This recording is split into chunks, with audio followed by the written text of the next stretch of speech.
actually, without the microphone, can you all hear me? Because it might be easier. Can you speak louder, please? Okay, well then, hi? Yes. Yeah. Is the time going?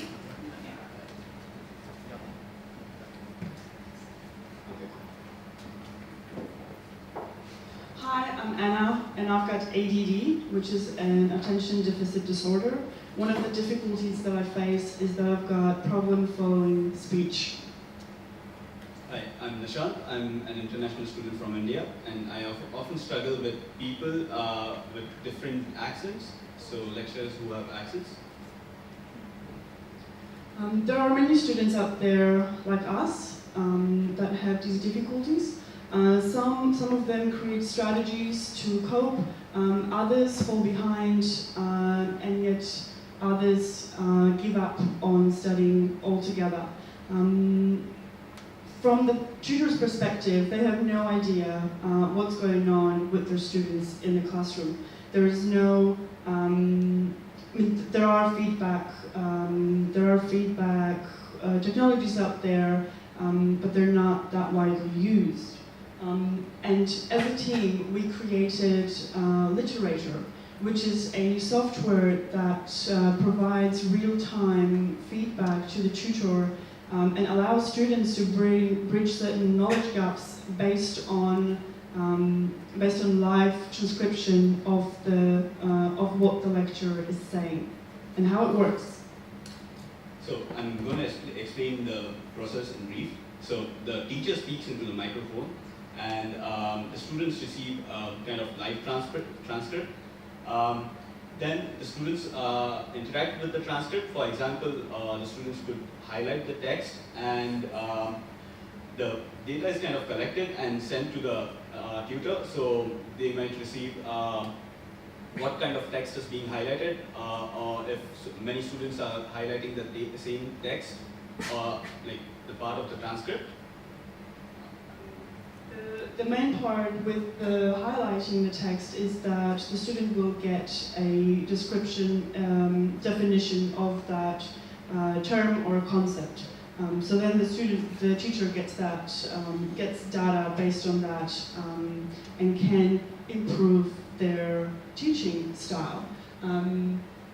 So the gains here are quite enormous, because this application can really help people. Well, it caters to all students, first and foremost. So people with learning disability difficulties, it allows students to focus in class because they're not distracted by content that they don't understand, and the educator will have data that will allow them to improve their teaching.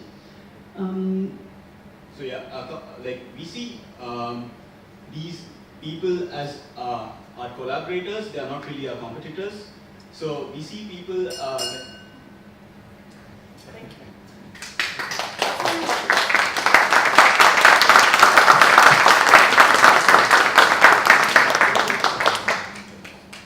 Okay, so we've got a quick little bit of ask up on the screen. So, how are you going to make money? What's your business model? So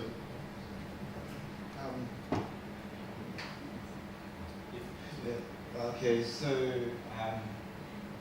we. So it will be a subscription-based application that we would initially target.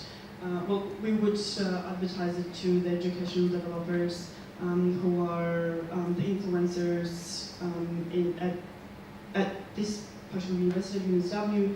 We would contact education developers who hopefully will then influence the teachers to get interested in this software.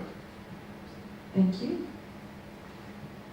As someone who makes bad jokes in front of classes and often uses colloquialisms that people don't understand, I can see where this would be very, very useful because you don't know when you're doing it half the time. All my jokes are good, by the way.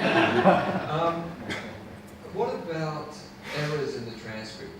That's one thing that worries me with that, because that could actually spiral into a whole series of confusions for everyone. With our feedback system, people can write feedbacks after the end of the lecture, and if there's an error, a collaborative team of like people like in the class can note what the error is. Let's say you say yoinks or something and it comes up as something else. People will say you said yoinks, and the system will realize that it's actually a mistake and will correct it during the next lecture. It's supposed to adjust to the students and to the lecturers. We realized that as a team we kind of lack technical expertise, so that's what we are kind of seeking, and we are hoping to incorporate machine learning and other stuff into the application. John had a question. I guess you've looked at it from the perspective of ADD. Who else do you think could use this? Because, I mean, it's a very narrow niche. It's a small number of people, and we always struggle to get the academics to think about that sort of thing. So you're talking to an educational developer, them to actually think about these things, and we try and rely on a lot of automatic technologies. For instance, if we throw something up into some of the systems, it'll automatically make a transcript of the audio. It doesn't always do a good job, but that's something you're fighting against, which is basically visualization. We do agree with you that the technologies that are part of our software already exist. So that there are already companies that do that. Now, going to your first question around, is it only targeted at students with ADD? No, ADD was just an example of difficulty following speech. Other examples, English as a second language, missing certain words in the lecture, people with physical disabilities, so people who've got problem with hearing. Further application, because the transcript is text-based, it can then be moved back to or transferred back to clear speech. So in other situations, if the lecturer has a, for example, Scottish accent, can be quite difficult if a person is vision impaired and also doesn't understand Scottish accent. The system will be able to move it back, create the voice.